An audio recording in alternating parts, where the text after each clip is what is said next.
What are the things that you value as a couple and that you want for your home and your family over the next 10 years, 20 years, 50 years in your relationship?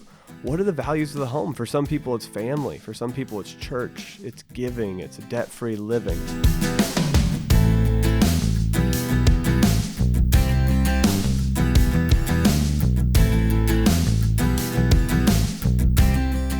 Welcome to Getting Money Right, a show dedicated to helping you achieve financial freedom through education and inspiration, so you can be free to pursue your true life's purpose.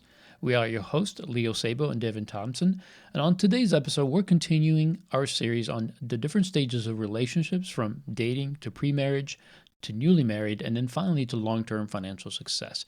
In this episode, we're going to be talking about being married and then having a purpose and how you're going to live out the rest of your life together, having that long-term success, both financially, but also in your marriage. So the first year of your marriage can be very busy. A lot of times there's some career transition happening. There's the first time that you're putting that budget together, you're putting your accounts together, you've got to set up life insurance for the first time, and you're finding a work-life balance in a completely new relationship. You're living together, you're under one roof, and you've got to start setting goals. And so the very first thing you want to do is combine those bank accounts. Yes. Because two people become one when marriage happens. And so you want your bank accounts in unity. You sleep in one bed, you have one bank account. All right. Yep. So the first thing you want to do is combine everything in. That helps with accountability, communication, and making sure that both of you are on the same page with where the finances are at. From there, you want to make sure that you're setting up life insurance, and it's easy to do that. You can go to Google and type in Xander Insurance and get term life quotes. We've got some great episodes on insurance, so check those out. Again, this is the time to begin setting that up. We typically recommend at least 10 times your annual salary in insurance. So if you earn $30,000 a year, you should have at least a $300,000 term life policy for 20 to 30 years, depending on your needs. If you earn $100,000 a year, you should have at least $1 million policy. And if you've got kids, then you want to make sure that those term lengths allow those kids to grow up and be out of the house. So if you've got a 1-year-old, you want to have them at least get through 18 years to where they're in college, or maybe 22, 25 years. So you may want to do a 20 or a 30-year term on that insurance. But having that insurance in place so that if something happens to either one of you, the family is protected. Now is the time to do that. There's no better time to do it, because at your age, and hopefully probably in your mid-20s, is the time when you're going to be able to get the best and most life insurance coverage for the least amount of cost. Absolutely. Because later on, of course, you've got more ailing situations, also your age, you're older, and more likely to have health issues, right? Yep. And so it becomes a little more expensive as you get older. So it's better to lock in a rate that's, for a larger insurance policy now than when you're 35 or 40. And why not do a 20 or 30 now? And then that way you have that smaller amount that you're paying right now for a longer period of time, because you lock it in at that rate. Yep. Yeah. And you can get insurance through your other insurance providers, whether at your home and auto. But I recommend looking for a company that sells term life insurance and shopping it with multiple companies, finding a place where they'll quote it online and you can get multiple different comparisons at one time. So you can go to Google and find things on that. From there, you're going to start setting goals and you're going to begin dreaming together. Okay, let's talk about buying a home together. Let's talk about car replacement, making sure that our next vehicle we've already got savings for it by the time it comes into need. Right. Is one of you going to go back to school? I mean, sometimes that is an extremely important part of your life journey. And so you say, hey, one of us is going to go to school while one of us works full time. Now is the time to plan that. Now is the time to dream that out. I think that happens more often than not, because I know with us, Natalie went to school and got her college degree after we were married. And in fact, it was after we finished raising the kids from about 1 to about 6 years old. So, and then I also have friends who their spouses decided to go back to get their master's degree because it set them up for a better, higher paying career. Yeah. So that's very common. And if you're not planning for it, guess what? You're just going to take out a student loan. Oh, and that's not something you want to do. So yes, education is important, but you can pre-plan for it and start making that a goal. You don't have to do it this year. You can put it off for a year or two and then pay cash for it, because that's going to keep you healthy financially, and you'll be able to stay on track for your goals of being able to reach every season and every mile mark of your financial journey. Yeah. And, there's a ton of great statistics out there in looking at what the average income is for somebody with a high school diploma. Mm-hmm. It's typically around $35,000 a year. If you have some college, it jumps up to almost $40,000 a year. If you actually get a college degree, it's over $40,000 a year. And then finally, if you get a master's degree, it steps up to somewhere around $65,000 to $70,000 a year. Yeah. And so with a bachelor's, I kind of jumped over that, but that's around $60,000. So just realizing that this is a great long-term investment, but you want to sacrifice on living expenses and lifestyle in Yes. order to go chase that down. And now is the time where you dream about that and you begin to think, what do we want to do and why do we want to do it? Another great goal to be thinking about is, are we going to have kids soon? And if so, let's start saving a little bit for the medical costs. Mm-hmm. Do we want to have a nice overseas vacation? This is something that was really important to Ashley and I. Yeah. And so we began saving. Now, it took us a couple of years, but after saving and knocking out a few of our other goals, we were able to go on a really nice vacation and spend 10 days in France. And it was beautiful. And so begin thinking, this is a really fun time. Some of these things are going to be delayed gratification, but you can start planning now, start setting the seeds in place and grow them over time. Your retirement savings, estate planning, now's the time to begin planning and setting some of those goals. Absolutely. The other aspect of this is, if you're blending your lives together that first year, is realizing that your dating life is going to look different than your married life. When you're dating, it's very social. You're going out either every night or every weekend. You're probably around people that are also single and dating, and those are your friends. That's who makes up your friends. And after you get married, though, things will change, right? Chances are, when you get married, your friends may or may not be married. And if they're not married, and chances are they're not, if you're still single, you're hanging around single people. So what happens now is you can't really, things change. I don't know why they do, but many times you just don't relate the same way. It's harder to relate. Yeah, it's hard to relate. You have a different life than they do. So now you begin to find friends that are married and realize that these married couples are different. They're now your peers. They're likely living differently than you did as a single. Yep. They might have a home, right? Yeah. Well, especially if they've been married even a little bit longer than you have, they may be a little bit further down the road. Right. And then the temptation comes in is, I want to live like the people that I'm around with. Right. And new influences, new peers. Yeah, that may be that you continue to go out to eat all the time, or you continue to go out on dates every weekend. And that's great. If it's possible and you make it part of a priority in your financial plan, it's great. A lot of times, they'll realize that the choices, and this is part of the reason we're talking about setting goals, is that life has a tendency to just kind of happen. If we don't pre-plan, things just happen. So a car breaks down, we decide to buy a new one. We see our friends have a home, and we think, well, we need to have a home. They invited us to their home. We feel bad inviting them to our rinky-dink apartment.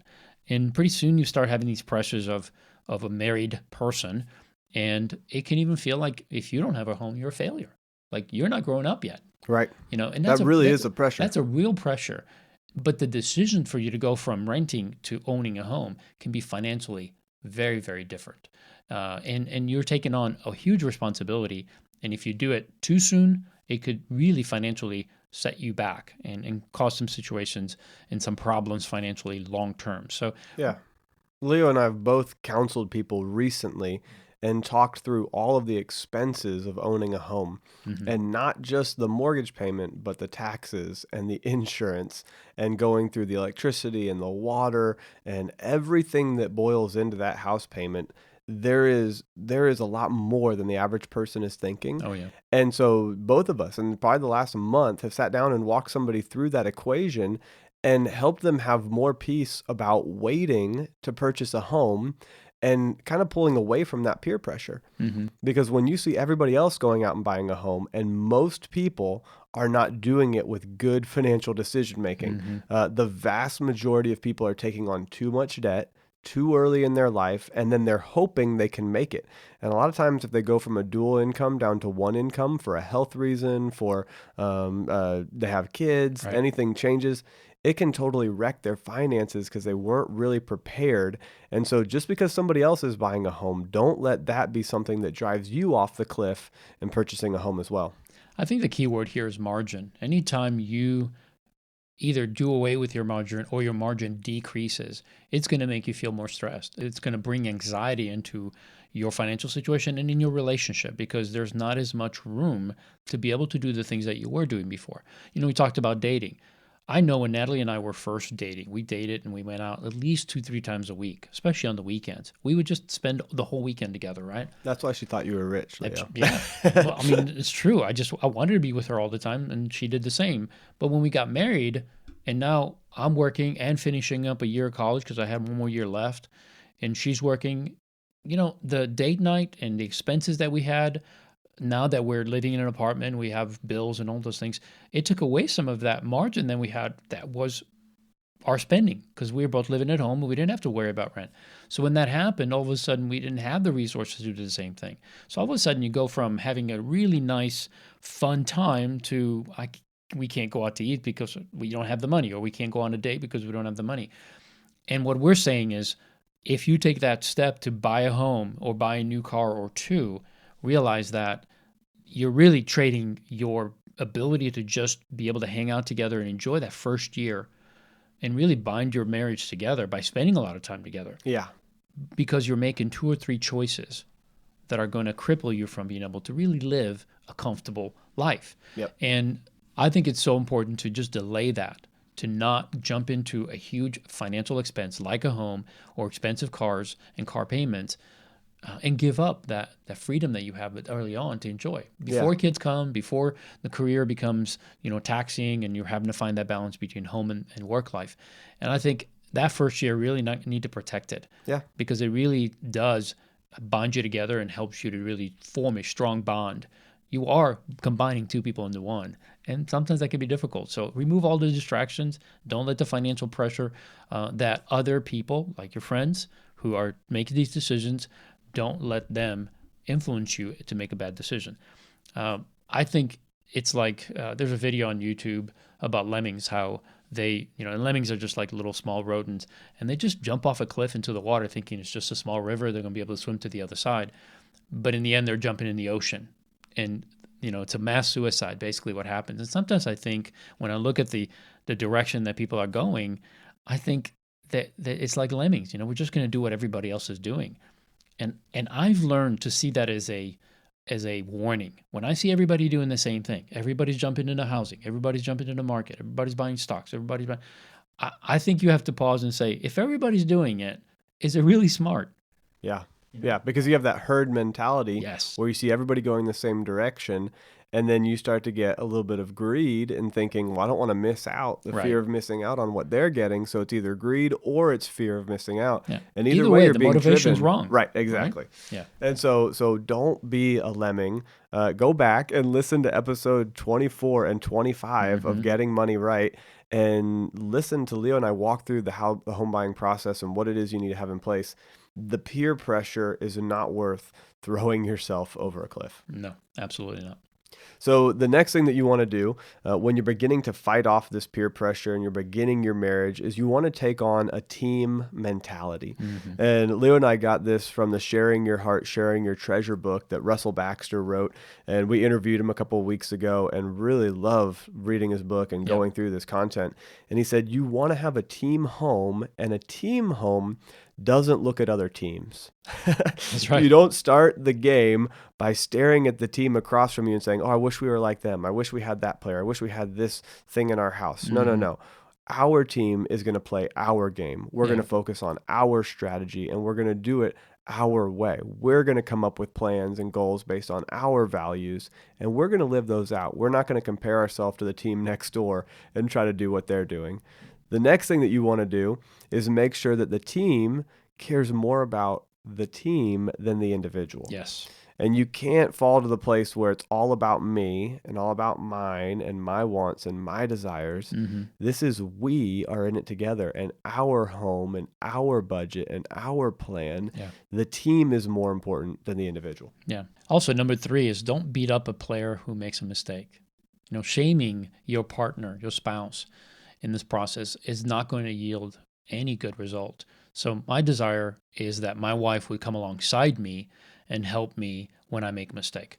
because I'm prone to make mistakes. I've made them before, and she's made mistakes before. But if I come with hey, you're substandard to me, and here's the right way to do it, well, that's not a win. That's a lose on both fronts.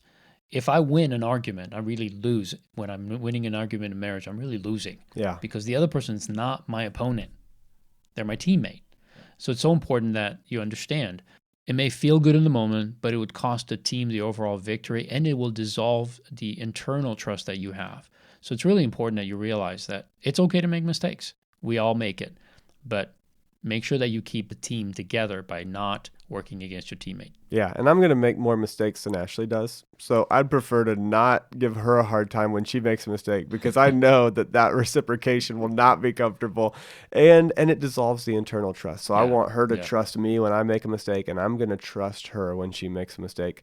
All right. A team home meets together frequently. Yes. This is so important. Teams gather, they sit down, they have a game plan, they have a strategy. So in our team home, Ashley and I sit down at least once a month and go over the whole budget. Right. And we go through the expenses, everything that we spent that month, what we're planning to do the next month. That's good. We make sure all the accounts are up to date. And so we meet frequently to make sure the team is on pace. That's so good. So number 5, this is the last one that we're going to cover, is keeping your eye on the prize, right? David talked about setting goals, all these things that you want to do. And the only way you're going to have a team home is when you just focus on where you're going. Don't allow others to influence you where you're going. Just keep your eyes on the prize. You will reach your goals if you stick to your plan and you work together as a team. So the next thing that you want to do as you're beginning your relationship together is discover your family's values. What are the things that you value as a couple and that you want for your home and your family over the next 10 years, 20 years, 50 years in your relationship? What are the values of the home? For some people, it's family. For some people, it's church. It's giving. It's debt-free living. We've got a great values list that we got from a good group called Kingdom Advisors. And so we're going to put this values list up on leosabo.com in the show notes. And you can go through and highlight what are the values that are important to you. And so we've got a huge list here, but maybe one of you values adventure. And this sense of wonder that we're going to go do something new and fresh once a month, once a quarter. Like we're going to go visit a new restaurant, or we're going to go travel to the next city over and experience something new. Or the next continent over. Or the next continent over. I mean, we're going to go to Paris for 10 days, right? It's going to take finances to get it done. It's going to take finances. So, but if you know that that's part of your spouse's values, then you can begin to put a plan in place based on those values. Right. What's another one, Leo? Another one, a big one, is contentment, right? I mean, if you don't find contentment in your lifestyle, in your marriage, then money will never satisfy. It doesn't matter how much you have. You'll just go from one item to another, to a bigger house, to a bigger car, to whatever, you name it. Contentment is not something that you just receive. It's something you learn. And it's based on looking at your situation and making decisions. What do I value, and how do I accomplish those values? So contentment, it is a value, but it's an indication that you have set a certain priority to how you're going to do what you're going to do, and then you just focus on that and don't let anything, take you off of that path. Yeah, that's really good. Another good value on here is a devoutness. And are you devoted to one another, or are you devoted to a certain cause? Right. Because that's a family value, that we're devoted to the cause of Christianity and spreading the gospel. It's going to change the way we live. Sure. If we're devoted to taking care of puppies, it's going to change the way we live. I mean, we're going to have a bigger home with a bigger yard. Whatever you're devoted to is going to impact. So maybe that's one of your family values, is a level of devotion to something. It's great to go through and highlight these values and see, okay, what do we really want to base our lifestyle on? Yeah. And generosity goes along with that, right? Because if you have these devotions to support certain areas of our society, whether it's an organization or cause, then it's going to mean that you're going to look at your finances in a way that you can break off a certain portion to devote to these causes. Yeah. So another one is health. This is a pretty big one, because depending on how you see your health, it could be something as simple as, hey, I just want to consistently get involved in some kind of activity like a sport, or I want to have a gym membership where I'm constantly, able to go back and stay healthy. But then it could also mean the kind of food you consume, Yep. right? If Yep. if you really want to be healthy and you believe that, hey, everything gluten free, everything organic is what I want and it's a value of mine, well, that's going to make a big difference in how much money you spend in that area of Yeah. your budget. Your groceries may go up and you may have to lower another category. Exactly. So again, these values dictate how much you spend in these different areas. So it's important that you identify them rather than just spend the money and then wonder, why is it that we cannot get by? Or Yeah. why is it that we're getting into debt? Yeah. And here's what I would say is these values are important because they identify the things that matter the most to you. But if you don't clearly identify them, then you're going to spend money equally in any area based on reaction rather than forethought and preparedness, right? Just ahead of time thinking, this is what we're going to do. And that's what a budget allows you to do, right? It allows you to put the kinds of resources to these areas that you value the most. And that way you're not spending and squandering your money on things that you value less, that are not as important to you. So that's why we're making such a big deal of these values, that it allows you to think through these things and then put a plan of action based on these things. Yeah, I'm going to just read some of these quickly so you get a feel for what these values are. And then you go through the list and you highlight your own. So accountability, accuracy, achievement, adventure, assertiveness, balance, belonging, calmness, cheerfulness, commitment, community. You'll go through this list and you'll highlight the ones that are important to you. And even as we're just talking through some of these, maybe there's words that are coming to your mind, things that are important in your life that you say, hey, when I sit down with my spouse, I want to make sure that our lives are based on these values. And your spouse is going to have a few other values to add into that. And you want to create a new family together in unity around those family values. So we want to put these in place. And then we want to look out, okay, what does our family look like 10 years from now? Because we live based on these values. Right. And begin to paint a picture of a vision of the future that says 10 years from now, because we're living with health as a family value, we're more physically fit, we're more spiritually healthy, we're more relationally healthy. Our food looks different in our pantry 10 days from now than it does today, 10 years from now than it does today. Yep. So you want to kind of vision cast a little bit and say, what are these things going to influence in our lives in a very practical and physical way? Yeah, that's really good. So in the time that we have left, David and I would like to touch on 4 dangers, major dangers to watch out for in marriage. Because again, our purpose is for you to have a long-term financial and marriage success. So number 1 would be disrespect of your spouse's input in the finances. This is a huge one. Again, you're working together as a team. If you don't value and go to the extent of disrespecting their input by just simply dismissing it, they may say something that you're like, that, no, I know better. And I've done that, unfortunately. And I know how it stunted our ability to really get financially at a strong, healthy place, because I would make decisions that were not with my wife's input. So I just encourage you, be united. Just don't dismiss what your spouse says. And they may not be a numbers person. They may not even be financially trained or financially driven or even want to talk about finance so much. But I've found that even though a person may not, because I've counseled a lot of people, and I've found that most women are not really financially focused. I mean, they really don't care about money as far as wanting to know how to manage it, or they don't have a training in it. But yet, many times when I'm sitting in a counseling session with couples, the wife will say something that will have so much wisdom. And it's not based on knowledge, it's based on feeling sometimes. They just know that decision going in that direction just doesn't feel right. And you can't ignore that. There's many times when my wife just said, I don't feel right about this. And I'm like, I did the math. Like, what are you talking about? And she's like, I don't know. I just don't feel right. And if I dismissed it, unfortunately, I paid the consequences. When I listened to it, it saved us. So again, don't disrespect your spouse's input in your finances. Yeah, so don't disrespect your spouse's input. The second is a dominance in money or money-making decisions. This is a danger that you have to watch out for. Don't Right. let dominance in money-making decisions happen. A lot of times this stems from a my money mentality. Right. I earned this money, therefore I can make the decision that I want when I want, what makes me feel good. And you'll have couples that get married and one person maintains their bank accounts and the other person maintains their bank accounts, and it's my money and I can do what I want with it. And all of a sudden there's a dominance. And what if one person stays at home and the other person earns more money? Right. And now it's like, well, I'm going to tell you what we do with our finances. Right. And then even on the flip side, what if one person's earning all the money, but the person staying at home is managing the budget and starts to dominate the decision making and doesn't let the income earner in on the situation? It really doesn't matter who earns the income and how it's budgeted. It matters that we're in unity and that together we're making these decisions. Now, one of the main reasons for dominance in money is the feeling that your spouse is out of control. Yeah.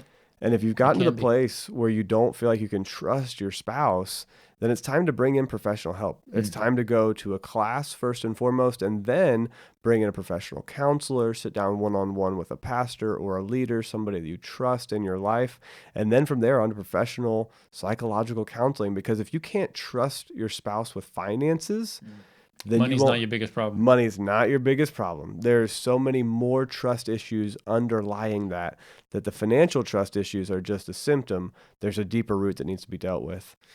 Yeah, another part of this dominance in making financial decisions is the disagreement on financial decisions. And I think most of this comes from either not clearly identifying priorities and having priorities together, or not understanding what your values are. And that goes back to what we said earlier. Sit down and decide what your values are. That way you can set your priorities and then you can live and abide by those because you've already agreed. And then there's no division and there's no one needs to dominate over the situation because it's a common agreement and both of you are gonna do it together. The next danger is the absence of a budget and long-range goals. So if you don't have a budget or long-range goals, you're in the danger zone. Yes, you are. And if you've been listening to Getting Money Right for more than a minute, then you probably understand the importance of a budget because Leo and I have walked on this in almost every episode, emphasizing it, talking about it. The advantages of a budget are vast. First, financial decisions in advance with the facts will remove the emotional decisions and the buying emotions in the moment. So if I'm going to purchase a car, but I know what I can afford based on facts and having a budget in place, it's going to change what I purchase versus if I just went to the car lot and got sold in the moment and based on emotions made a decision. So having that budget in place gives you a huge advantage. Yeah. That's good. Another one is that it forces you to discuss and agree on values, priorities, and personal preferences, right? As you're building your budget, you have to talk about what's important to you and why. And therefore, you're going to build your budget based on these values and priorities, which is going to make it run smooth. Yep, it provides a basis for accountability and it builds trust in your relationship. And this is something that a lot of young couples and newly married couples at any age sometimes struggle to understand, is that when you build a budget together, there is a trust that we have made an agreement on this document. And if one person violates the agreement in the document, they violated the person's trust. Yes. And so to say, oh, well, I overspent in the clothing category. What's the big deal? Or I overspent in the food or the whatever category. The big deal is that you violated trust. Right. And this budget gives you accountability and the opportunity to be a grown-up and honor your word when you sit down with your spouse and you build the budget. So don't agree to something that you can't live with, right? Yeah, So you if have the to have budget needs 100% buy-in. right. So if Absolutely. the budget needs to be adjusted, make adjustments, but you have to do that together and then you've got to stick to the new plan. Yeah, very good. And another advantage of a budget is conflict is more manageable when you've done it in a more proactive way rather than a reactive way. It removes the blame game. You don't have to say, well, you did this and I did that and you agreed to this. It's right there in black and white. You have put it on paper. And listen, mistakes are going to be made and challenges are going to be in front of you. But when you have a budget in place that you've both bought into 100%, you're doing your best, then when conflict arises, you can manage it because you have a platform to be able to agree from rather than you're on opposite ends of a spectrum. So it's really important that you understand these advantages of a budget, and so important that you have one. You're not going to be able to really reach your long-term potential without having a budget in place. Yeah. Well, the fourth and final major danger to watch out for in marriage is debt. Yes. Carrying debt, living with debt, being okay with debt. And so there are 3 ways to avoid really damaging debt that we recommend to you. First, only borrow for appreciable assets. These are assets that are appreciating, that are growing in value. Your home, over time, typically in the United States, appreciates in value. It doesn't mean you rely on it as an investment, but it does mean that if you borrow to purchase a home, usually if you have to get out of that loan, you can sell the asset because it's worth the same or more than when you bought it. Right. So don't borrow other than for appreciable assets. Save money and live within your means. This is a big one. This is huge. This is that margin that Leo and I were talking about. And having margin in the first year of marriage, it allows you to go out for date night and ice cream. It allows you to not worry if you want to go have a weekend away. It allows you to not worry if something goes wrong in the new apartment or the new house and you need to fix something. It just takes all the pressure off. So living well below your means, even if the home isn't as nice or the apartment isn't as nice or the car is not as nice, just the margin will bring a level of safety and security. Yeah. And another way to avoid the effects that debt can have, the damaging effects, is to downsize. Sometimes you have to take a step back and say, is this debt and whatever asset I bought, whatever material thing I bought, is it necessary? Yeah. For me to experience this kind of stress? Is it really worth it? And I'll tell you, this is one of the things that I always encourage people that I coach, that if they have some assets, things they can sell in order to improve their financial situation, I always tell them this is the fastest way to financial peace. Get rid of some stuff, get rid of the debt, and if you have to downsize for a season to pay off your debt, then absolutely take advantage of that. Well, I want to end with a verse from Ecclesiastes, and this is Solomon, one of the wisest people to ever live, is writing, and he says that 2 are better than 1 because they have a good reward for their labor. For if they fall, 1 will lift up his companion. But woe to him who is alone when he falls, for he has no one to help him up. Marriage is so important, and it is such a blessing that when you fall, you have someone to lift you up. Yeah, I love that. Unity is key. Pronouns matter. 2 becoming one flesh. This is important. You're not one person anymore. You are part of another human being. And that person not only completes you in the physical sense, but in the emotional sense in every other way. And this happens spiritually right away with marriage, but it doesn't happen physically right away. So it's important that you work at it, that you put in the effort that's necessary to bring that unity. So we hope that what we shared with you in the last 3 episodes will help you to have a strong and successful marriage and a strong and financial life. Yes, we hope that you enjoyed this episode. We want to say thank you for joining us. I encourage you to go to leosabo.com and look at the Budget Like a Ninja video course. Check that out, download the budgeting tool, check out the debt snowball. All of these resources are going to help you get on the same page with your spouse. Go and download the values tools that we're giving you. What are your family values and how do you articulate that and communicate on it?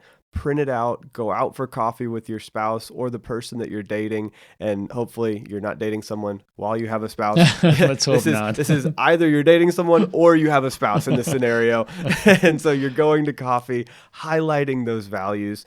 Check out stewardshipPastors.com. The book Jesus on Money is coming out soon. And so get a copy of Jesus on Money. You can pre-order it. And in that book, we're just going to walk through everything that Jesus said about money. And that'll help formulate some of the values in your home and in your household as well. There's a ton of great resources out there, and Leo and I keep building and growing and sharing things. And as we share it with you, would you do us a favor and share it with others? Yes. Will you email it to someone? Will you pass on the link? Will you go on your Facebook page and share the link from Leo Sabo's Facebook page, from the Getting Money Right Facebook page? Will you help others find the material and the content? Literally, just take the episode that you're listening to now and click on the share link and text it to your best friend and just say, hey, been listening to this, think this was a fun episode, you should check it out. And let other people know about what we're doing. Subscribe to the podcast, share it with other people, send us a message on social media, and we look forward to having you join us next week. So together, we can keep getting money right.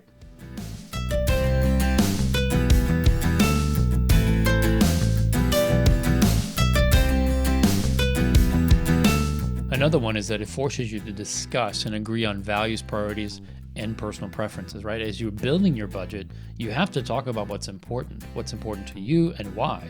And therefore, you're going to build your budget based on these values and priorities, which is going to make it run smooth.